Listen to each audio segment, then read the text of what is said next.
thing that always bothers me about apologetics videos, and this happens far too often for it to be a coincidence or an outlier, is they never seem to really understand the concepts that they're talking about. I mean, they'll say, well, here's what faith is. Well, no, you've got it wrong. Here's what atheism is. Sorry, that's not it.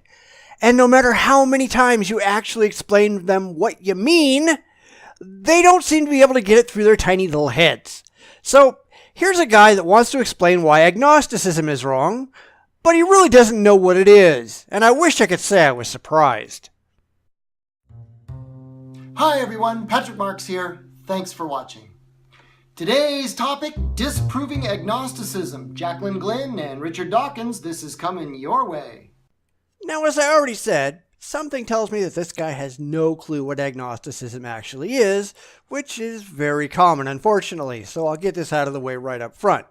Agnosticism is not, contrary to what some people want to think, some imaginary middle ground between atheism and theism. It has nothing whatsoever to do with either atheism or theism, both of which deal with belief. It answers an entirely different question, that of knowledge or the availability of knowledge. Can you know something about a god or God's existence or characteristics? That's not the same as whether or not you believe in said god or gods.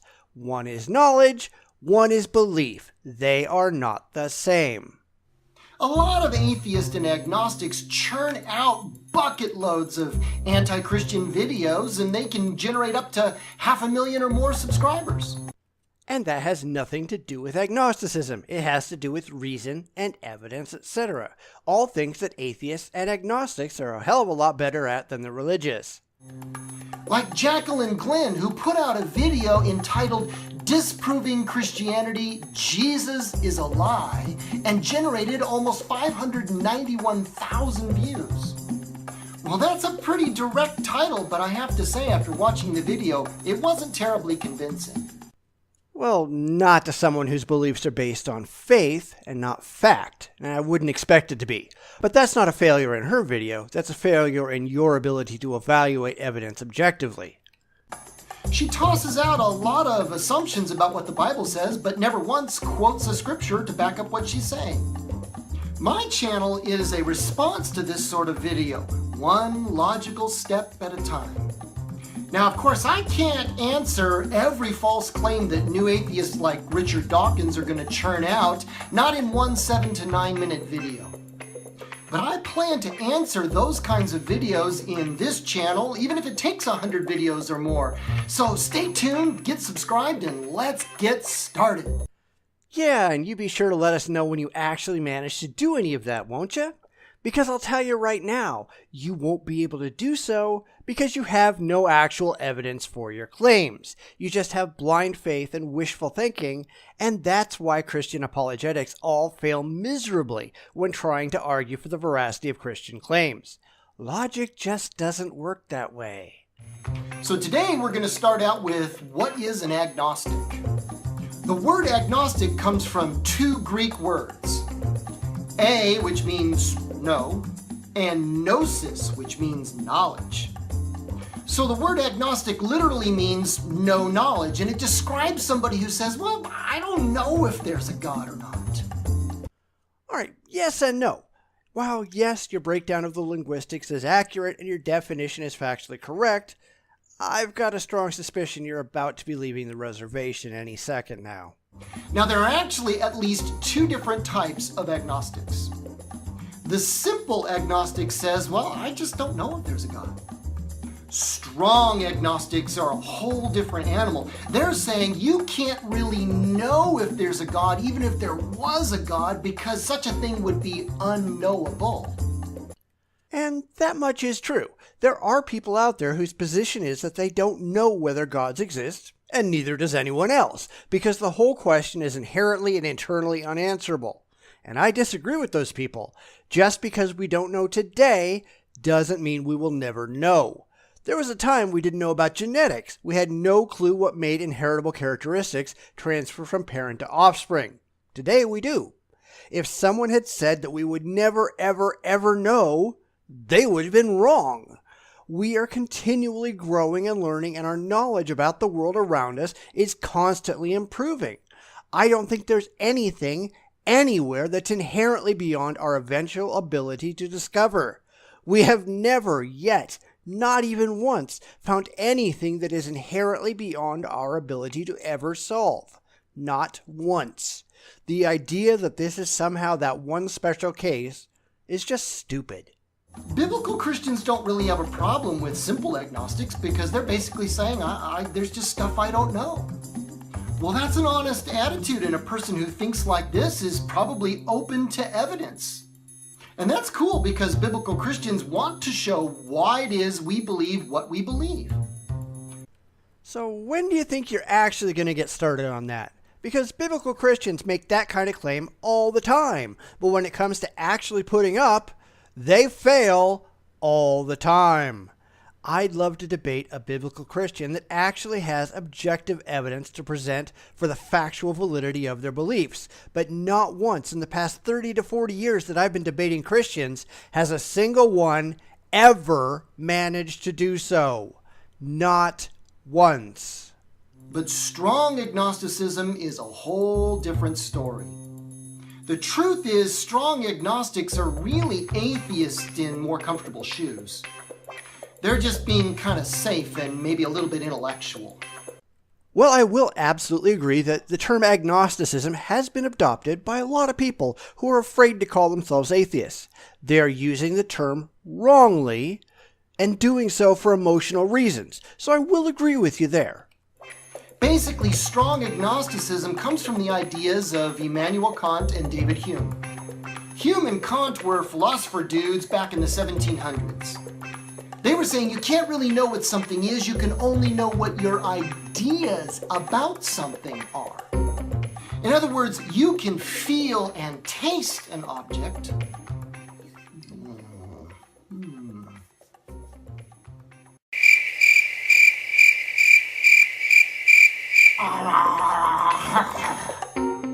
And after you sense an object, you can categorize what you sensed in your mind.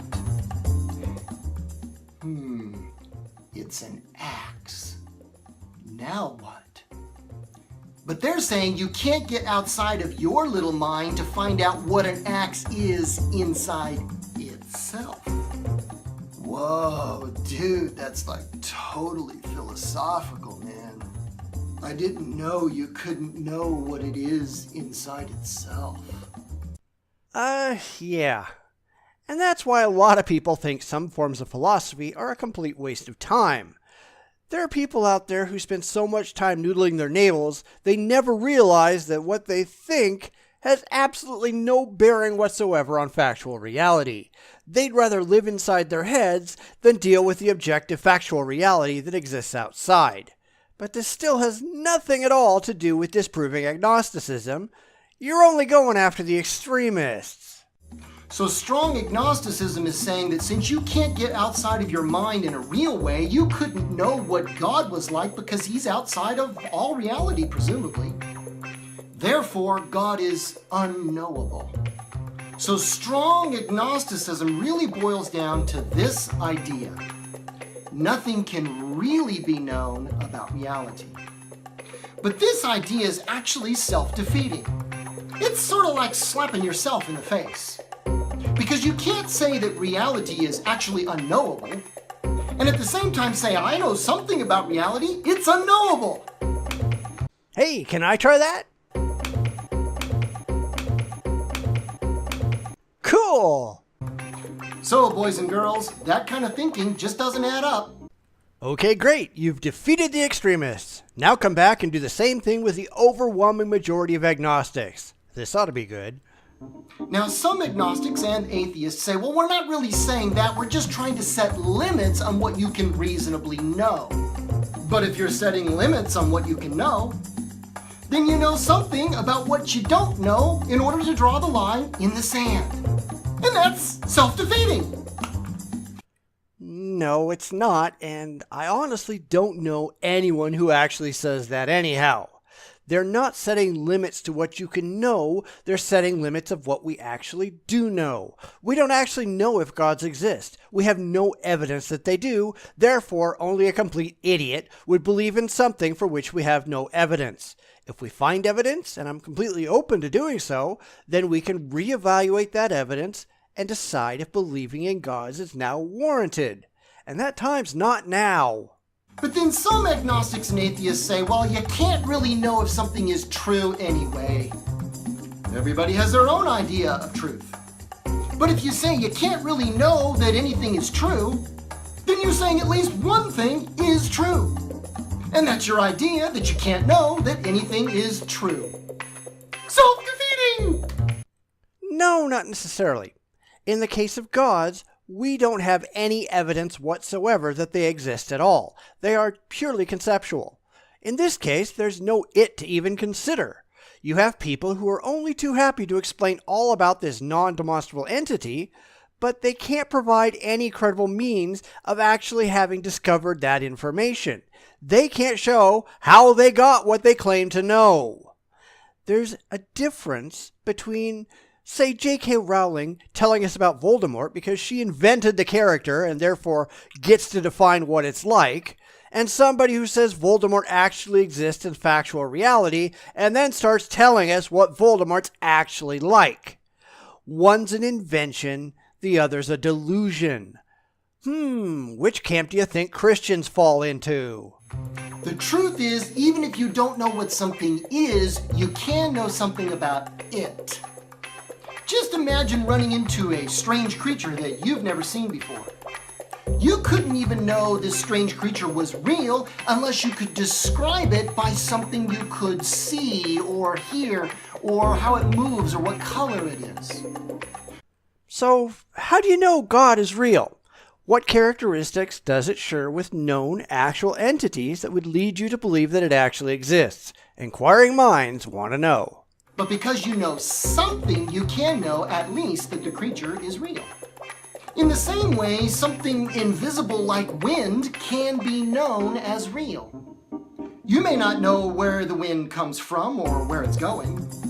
You may not know all the ins and outs of why the wind moves in the first place. You may not know the molecular structure of wind.